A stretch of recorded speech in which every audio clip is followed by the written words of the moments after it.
Hey, what's up everybody? Rob Marzullo here, Ram Studio Comics. Welcome back. So today I've actually got a guest in the studio, Randy Zimmerman, and he's going to answer some questions about what to do when getting into comics and, just some general guidelines. He's made a lot of books over the years, worked in the independent sector for a long time, made some really neat titles. He's, as you'll find out in the interview, he's an artist, writer, publisher. He's done it all.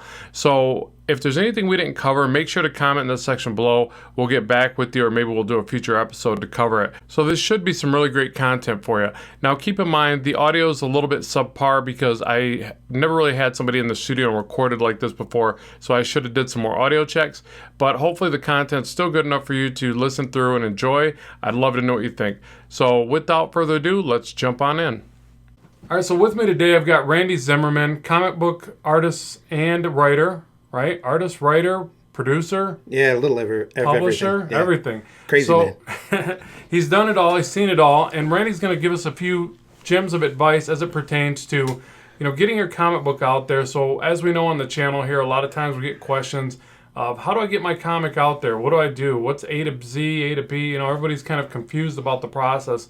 So I'm going to ask a few questions of Randy, and he's going to impart some of that wisdom to us. So, Randy, you want to introduce yourself? Okay. Hey, I'm Randy Zimmerman. Born and raised in the Flint, Michigan area. I was self-publisher in comics, alternative comics, independent comics. I've been doing it since the late 80s. Arrow Comics, Weeby Comics, Massive Comics, they're all banners that I published under. I freelanced with a number of other independent comic companies like Caliber and Antarctic Press, doing oddball stuff. But the big thing I've done is just stayed out there. After the first comic that I had printed, it gets in the blood, and then you just have to keep going, and you don't stop because you can't stop. That's the way it works. Yeah, you're just passionate about it. It just keeps fueling the next thing and the next thing. So one of the things I always want to try to figure out how to deliver to this audience is, where do you get started? So you get this idea, you get this baby, and it's your project. Maybe you got a team. Maybe it's just you doing it by yourself. Where do you get started after you've got the series of ideas and you want to put something out there? Where would you first start? How you start looking for printer, or how? Well, say you're getting ready to print. Let's say you've got the product already together. So you've got some pencils, some inks, and a story. You've got it all put together. Where do you go from there? Well, you start doing your research. You hit conventions, especially the local. The more local, the better. The smaller, the better, because there you can actually talk to the people behind the table and be able to pick their brain correctly. It might take a few dinners. It might take a few lunches.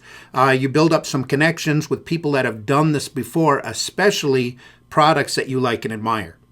If you can start talking to those people, and remember, they're just human beings. So if you're walking up to somebody like a George Perez at any of the shows, they are probably so swamped with work and their own work that they're probably going to be very short with you. Right. You're going to want to find somebody who's doing the stuff that you want to do, who's got the time to be able to sit there and talk to you. 9 times out of 10, they'll be real happy to talk to you. Almost 10 times out of 10, they'll really talk to you if you take them and buy them a lunch. Definitely. Yeah, and I mean, I've met some of the nicest people at comic conventions, and you don't know until you make the attempt to talk to them, but generally there's some pretty helpful characters that you're going to meet there. Well, they're in the same boat as you are. Right. And they've started, they were at the same point that you are, no matter where you are in your development. And they can tell you more from their personal experience that you're really going to learn from. But you are going to always make mistakes. You're always going to end up with a unscrupulous printer, or you're going to have a team situation or a political situation that goes south. But it's all a matter, everything that you do is a learning step. Right. And you have to make those steps. You have to go out there and make the mistakes that you're going to make, or have the triumphs that you're going to have, and learn from those, because there's with every triumph, there's another mistake coming right around the corner.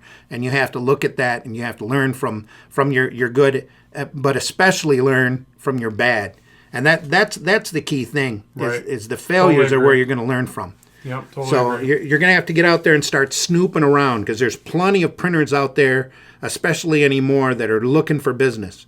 So you shop your book around, you shop what you can do around, you figure out what printers can do everything in one stop, and what printers are out there that are just shipping it out to the next printer in order to get it done and taking a little splice off for themselves. There are lots of different levels of printers. So the bigger printer that you can find, the better. Personally, I've been doing Flint Comics for the last 10 years. I work with a newsprint printer who works off an incredibly big press with super large rolls. And I've done some really good, cheap comics in color from them, and they have to ship out to have the cover printed because the cover is in cover slicker paper than the interiors.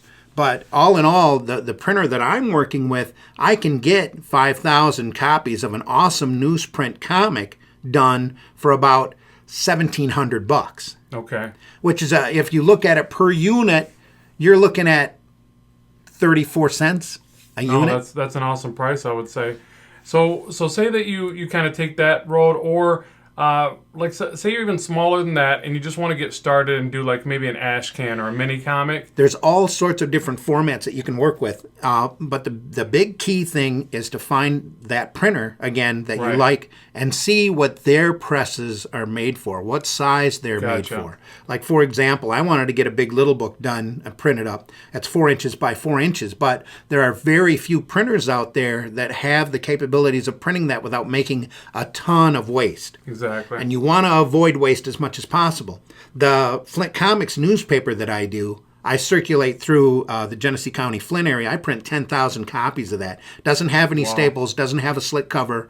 It's very cheaply printed because the newsprint printer, it fits their press perfectly, and it's quarter folded down, so it looks like it's magazine size. So we're able to fit into the magazine racks of all of those freebie racks that you see walking into a restaurant or wherever. And I'm distributed throughout all of Genesee County, like 250 places. I have a distributor that does it, and it's the same guy who distributes all the real estate publications and the like Natural Awakenings or Natural Health newspapers, all the little freebie publications you see when you walk into a restaurant. But there are smaller, cheaper, less ways to do that. You don't have to print your comic to look like the latest Marvel or DC book with the slickest paper out there possible. Yeah, you don't want to set the bar too high. You absolutely don't, especially when you're first starting, because there's so many different ways to go. That's why you see so many books out there printed in black and white, because it's cheaper to print than going in color a lot of times. Sometimes you can find a printer out there, like I said, my newsprint guy, where printing something in color is almost as cheap as printing it in black and white. So you really have to look. You have to do your research and look around. Yeah, and I feel like you need to do printing and digital. I know a lot of people probably listening to the channel think things like, well, is print dead? And should I just go with a digital online comic, a web comic, things like that? But I think you need both, right? I mean, I think there's a huge amount of inspiration, or you just become so empowered when you get that printed media in your hand, and then seeing it distributed and doing the legwork like you're doing, which is awesome, and getting it out to people. I mean, that's really, you can't replace that, right? That's really where the true power of it is. But do you think you should do both, like maybe print and digital? I think you should do whatever you're comfortable with. Right. If you're making money or you're feeling successful doing only digital, do only digital. I would recommend doing a little bit of both, or at least doing digital and then collecting everything together and selling it as a package, especially at conventions. I do like that idea, definitely. You'll want to have something to get out there and to network with at conventions and meet fans, because the only way you're going to continue selling is to build up an audience. The retail market, especially the direct market, is only going to go so far, and the majority of those guys are only they're as interested in surviving, keeping their head above water as you are, but they have to diversify now in order to do that, because this market isn't going to sustain a regular comic buying audience unless it improves and deviates from the current course that they're on. The people, the amount of comics that are being sold, if you do your research, you'll see is getting less and less and less and less every month.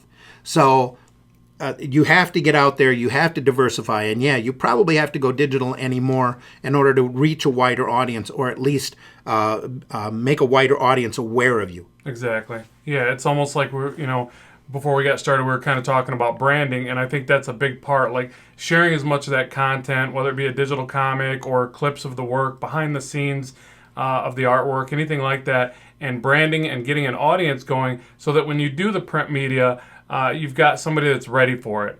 Because if not, you might print a bunch of books, and if you don't know how to distribute those books or you can't find the right people to help you distribute it, do you have any gems of advice for distribution? Well, in the old days, right now with the comic direct market, you're only left with Diamond, and that's a whole different set of hoops and a lot of research, and that you're going to have to do in order to get into that.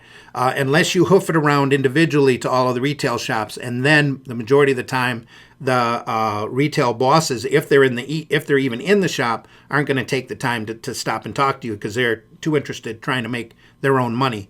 Right. The real key thing is to do the research and figure out where you're the most comfortable at being distributed at, being seen by the most people possible. I got frustrated with Diamond because of their hoops and their restrictions. That's why I started doing a newspaper, and I found my distribution to be incredible because I don't have a product that people pay for. It's supported with advertising, but everybody has got to do their own thing pretty much, especially if you're in independent comics. And it's so important to get out there and look, research, figure out where you want to go, what size you want to be in, who you want to print you, what the best deal is for what kind of paper, and what kind of product that you want to look like. And just remember, you don't have to look like the big guys. Yeah. All you have to do is have something that you can mass produce that people will read and enjoy and be entertained from. That's the real key. So mini comics, micro comics, zines, fanzines, little newsprint folder books, newspapers, magazine size. You don't even have to stay in comic book size. Do your own trade paperbacks, whatever you need to do in order to get out there and be seen. But you'll have to do your research in order to find what path works best for you, especially in your locale, in your local area. Yeah. And I like what you did too with yours as far as getting ads and for the book. It allowed you to produce this big book, get it out there. So you don't even have to think in one regard of make a book and sell it for $2 a copy. You were able to think about it in a different approach with the advertising and make it sustainable. And I think that's a great approach. So that don't take anything off the table. Look at different ways that you can produce it, sustain it. The main thing is get it out there. Like I don't know if we talked about this, but how many self-published books have you been responsible for throughout your career? Oh, throughout my career, it's crazy. I've done 97 copies of Flint Comics alone. Wow. Back when I was the second version of Arrow Comics, we did 56 individual products. Awesome. Arrow Comics, the first time through, which I was associated with, we probably did another 30 or 40. And then I've done probably a good couple dozen as other independent works. And then helping out with is countless. Somebody brought me a list where they actually went through and detailed everything that I've done as a freelancer up to a point. This was about 10, 15 years ago. And it was 3 columns and took up well over a couple of pages. And it just blew my mind to think that I've done this much work. Yeah. Holy crap. Yeah, it's neat to look at it in retrospect like that and go, wow, I really have accomplished a lot with all the different projects I've helped either do the art for, the writing, help produce and lettering, the coloring, the inking, the whatever. Yeah, the production work in on it. And again, it just takes doing it, getting it out there and taking a look at it. But the biggest point of advice out of this whole thing that we need to get out there is that too many young publishers think inside of this really small box of what makes up a comic book or this other really small box of what makes up a graphic novel. And if you go out there and you actually look, there's some pretty amazing formats out there done on a lot of different material than your standard slick cover paper and even just newsprint. There's so many varieties. There's so many different ways to go with this. It'll completely blow your mind if you look into big little books, big books, coloring books, Everything out there is a possibility. It's a possible format. Even the Flint Comics format, I would never have stumbled across if I hadn't seen Media Scene when I was growing up from Steranko, or Monster Times, or the local political alternative papers. That's really where Flint Comics came from. We did a little local alternative paper that I was working with the comic strips on, and I said, well, what if we did a whole newspaper like this? Everybody would want to read it, because who doesn't like free comics? And then the biggest hurdle became, how do I get the money to be able to support myself and be able to support advertising on this? And a lot of times, yes, absolutely, it becomes a month-to-month fight. And there are sometimes you win, sometimes you win really good, and sometimes you break even, and sometimes you have to take money out of your own pocket in order to get that going and get that out there. Business has its ups and downs. It does. For sure. Everything that you do is a lesson, though. Right, exactly. And like we said earlier about, if you take your mistakes and your setbacks and you learn from them, they're really not setbacks. Sometimes you gain just amazing amounts of wisdom from those mistakes. So you got to really, and it's really like looking at it as, no matter what, I'm going to take the positive out of it and keep moving forward. And you never know, the next big mistake that you make, you might be able to take and look at it and go, oh, if only I had done this one little thing different. Right. And then you try it again, and boom, it's a success. Yeah. And you never know what format, what idea, what size is really going to hit until you get it out there in front of a lot of people. Right. And don't take anything off really the table. Like you said, nothing off the table. You were able to look at the different things you were doing and say, well, maybe I should adjust and tweak this and try this. But if you're confined in this idea that, the only thing that's right is the way that DC and Marvel's doing it, then you're really putting yourself in this box, and you're confining yourself to a set of rules that you don't need to. You'd be amazed how incredibly small that box is, too. Yeah, and there's lots of stuff out there. I mean, look at all the cool stuff that's happening with digital comics and being able to watch something on your iPad and things like that. If people would have confined their way of thinking even years ago, that when it came out. Now, I in some regards, I like that. In others, I don't. I really like having that print media in my hand. That's why I really wanted to have you on the channel here and talk to you, because you've been responsible for so many books. And I just think that there's a certain excitement that everybody needs to feel. It's like having a love for comics is one thing, but taking the time to print it and get it in your hands, even if it's just a small book, a mini book, something happens. There's a bit of magic that occurs when you hold that book and you go, I did this, I completed this, right? A sense of pride and excitement, and it carries on to the next book, and you just got to keep it going. Well, that's a lot of these products, especially the alternative ones that I've been associated with. That's exactly what keeps you going from issue to issue, is the fact that you've got it. It's in your notebook. It's on a shelf. It's in your hands. Right. And the next one is just more of the same. And that was really the thing. The first book I did with Arrow, the first independent story that I had published, that was it for me. That I just wanted to keep doing the same thing over and over again. And sometimes it feels like you're banging your head against a wall, but every time you hit that wall, you learn a little bit more. Yep. It's always a learning experience, and once you stop learning from it, once it becomes a job, once it stops being that little bit of fun, then you need to stop. Right. And that's what happened with me. I was fed up independent publishing. I was fed up with Diamond. I was fed up with the direct market. I stopped. So I got involved with the local paper. I could not stop doing comics. That was one thing that I knew for sure. I could not stop doing comics. Exactly. So I had to figure out a way to do comics, to do it away from that direct market, to do it away from Diamond, to do it away from... And the small market wasn't working. So I tried a lot of different things. I had a couple of web strips for a while and tried to get those going. And that wasn't necessarily working for me. I wasn't able to monetize it the way that I can doing a little local newspaper and getting the advertising costs covered and at least having something to get out there. And then the cool thing with the paper that I learned once it got out there from people and I started hitting people that aren't in the direct market, there's a ton of people out there that want to be entertained. There's a ton of people out there desperately looking to be entertained at the cheapest way possible. And free, you can't get any cheaper than free. Right. So I print 10,000 Flint comics. I get a few hundred back every time I print them. And now I've had to cut back to buy monthly because my schedule's so crazy. Now I get hardly any of them back. Yeah. Well, and the main thing is you got the print run up really high for not taking the direct approach that most people think that you have to take, diamond and things like that. I've heard all kinds of crazy stories about, having to deal with them and stuff like that. So basically you just thought, you made it happen on your own, which is fantastic. Again, not always finding the direct path that everybody's taking, but sometimes creating your own path and leaving a trail kind of thing. And so, Yep. just mainly producing the work, getting it out there, learning as you go, and then, building the audience, I guess, right? Yep. And do your research and look at those numbers. If you look at Marvel and DC numbers, they are constantly shrinking.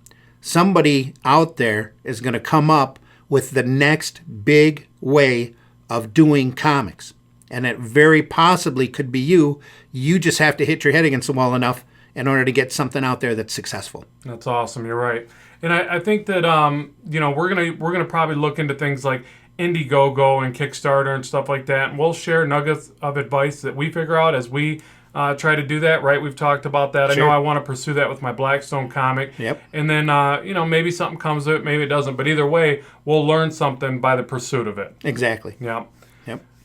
So, yeah, I really appreciate having you on the channel, Randy. It's been a pleasure. Anything you want to say in closing to the audience? And I'll let them know how to find you in the description box below. And also, if you guys got any questions, make sure to comment in the section below.